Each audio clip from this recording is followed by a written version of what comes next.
নওগাঁও জেলা প্রশাসনের ব্যতিক্রমী উদ্যোগ ভোটগ্রহণ কেন্দ্রে রওনা হওয়া কর্মকর্তাদের বিহুয়ান ও বিহু নৃত্যের মাধ্যমে সংবর্ধনা।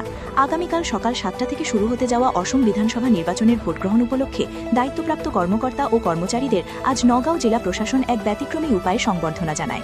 নওগাঁওয়ের জেলাশাসক দেবাশিস শর্মা শহরের কলমপাড়ের নেহেরুবালিতে উপস্থিত হয়ে ভোটগ্রহণ কেন্দ্রে যাওয়ার উদ্দেশ্যে রওনা হওয়া নির্বাচন কর্মীদের বিহুয়ান ও বিহু নৃত্যের মাধ্যমে স্বাগত জানান। উল্লেখযোগ্য যে নওগাঁও জেলার মোট ৭টি বিধানসভা কেন্দ্রে আগামীকাল সকাল ৭টা থেকে ভোটগ্রহণ শুরু হবে। এই প্রক্রিয়ায় জেলা জুড়ে প্রায় ৮,০০০ কর্মকর্তা ও কর্মচারী নিয়োজিত রয়েছেন। তারা আজ নওগাঁও সরকারি উচ্চ মাধ্যমিক বালক বিদ্যালয়, নওগাঁও সরকারি উচ্চ মাধ্যমিক বালিকা বিদ্যালয় এবং ডসন উচ্চ মাধ্যমিক বহুমুখী বিদ্যালয় স্থাপিত অস্থায়ী কেন্দ্র থেকে ইভিএম সহ অন্যান্য প্রয়োজনীয় সামগ্রী সংগ্রহ করে নিজ নিজ দায়িত্বপ্রাপ্ত ভোট কেন্দ্রের উদ্দেশ্যে রওনা হন।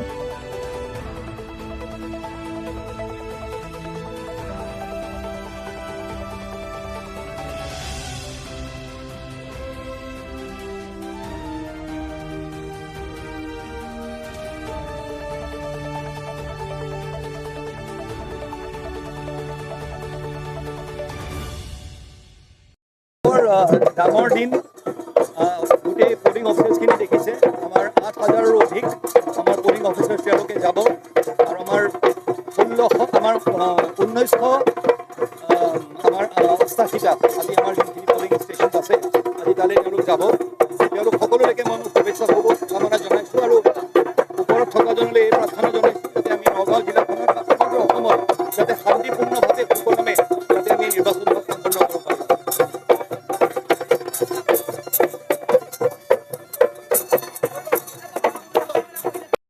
হ'ব আৰু তাৰ বাবে পৰিবহণৰ যথেষ্ট সুন্দৰ এক ব্যৱস্থা গ্ৰহণ কৰা হৈছে। নগাঁৱত কিমান গাড়ী ব্যৱস্থা কৰা হৈছে? শুনক, আমি ইলেকশ্যনত ট্ৰেন্সপৰ্ট ডিপাৰ্টমেণ্টে গাড়ীৰ ক্ষেত্ৰত এনফৰ্চমেণ্ট DTO MD সকলোৱে আমি লাগি যাওঁ আৰু যাতে সকলোমে গাড়ীখিনি পুলিং পাৰ্টিবিলাক গৈ ভোট জেগাত কেন্দ্ৰত পাব পাৰে। সেইকাৰণে আমি বহুত কষ্ট কৰোঁ। আগৰ এমাহ ডেৰমাহৰ পৰা আমি এইবিলাক গাড়ী ৰিকুৱেশ্যন ফৰ্ম দিয়া হেৰি কৰা। এতিয়া সদ্যহতে আমাৰ গাড়ীখিনি ফুলফিল হৈছে, কিছুমান আমি ৰিজাৰ্ভত ৰাখিম আৰু এতিয়ালৈকে কোনো গণ্ডগোল হোৱা নাই গাড়ীৰ ক্ষেত্ৰত। আমি দুটা জেগাত মেইনলি আমাৰ হেৰিত গৰুফিল্ড দৰ্শন ইয়াতো কৰিছোঁ তাতো কৰিছোঁ, কিন্তু আমাৰ মানে এটা ফেজত হোৱাৰ কাৰণে গাড়ী সৰু গাড়ী আমি বেছিকৈ ল'ব লগা হোৱাৰ কাৰণে অলপ জাম হৈছে। এইটো উপায় নাই। সৰু আগতে ইমান দুটা ফেজলৈ বাছ থাকে, এটা ফেজ থাকে, টেম্পু চেম্পু হেৰি কৰা নাই। কিন্তু এতিয়া মানে আমি টেম্পু ইলেক্ট্ৰিক গাড়ীবিলাক ল'ব লগা হৈছে। দামটো বেছি হৈ গৈছে, গাড়ী বেছি হৈ গৈছে। সেইকাৰণে ভগৱানৰ আমি প্ৰথমে যাতে কোনো গণ্ডগোল নহয় নগাঁও ডিষ্ট্ৰিক্টত, সেইখিনি আমি বিচাৰিছোঁ। আৰু আমি সকলোমে যাতে প্ৰশাসন, আমি আপোনালোকৰ সাংবাদিকসকল বা পুলিচ ডিপাৰ্টমেণ্ট, ৰাইজ সকলোৱে সহযোগ কৰি আমি যাতে ইলেকশ্যনটো পাৰ কৰিব পাৰোঁ তাৰ কাৰণে আপোনালোকৰ আশীৰ্বাদ বিচাৰিছোঁ। আমি সকলোৱে এইখিনি কৰক আৰু গাড়ী মানে ১৫০০ সমান হ'ব, তেনেকুৱা হ'ব, সৰু মিলাই গাড়ী হৈছে। আমি বাহিৰৰ পৰাও গাড়ী আনিব লগা হৈছে, ইয়াতো গাড়ী নাই। আৰু হেৰি গুৱাহাটীৰ পৰা আনিছে, ৱেষ্ট বেংগলৰ পৰা আনিছে, আনিছে চবতে। আকৌ আমাৰ বুলি নহয়, ৱেষ্ট বেংগলৰ পৰা আমাৰ 61 ভেহিকুল আহিছে, হেৰি বাছ আহিছে। আমি সকলোমে কাম কৰিব বিচাৰিছোঁ আৰু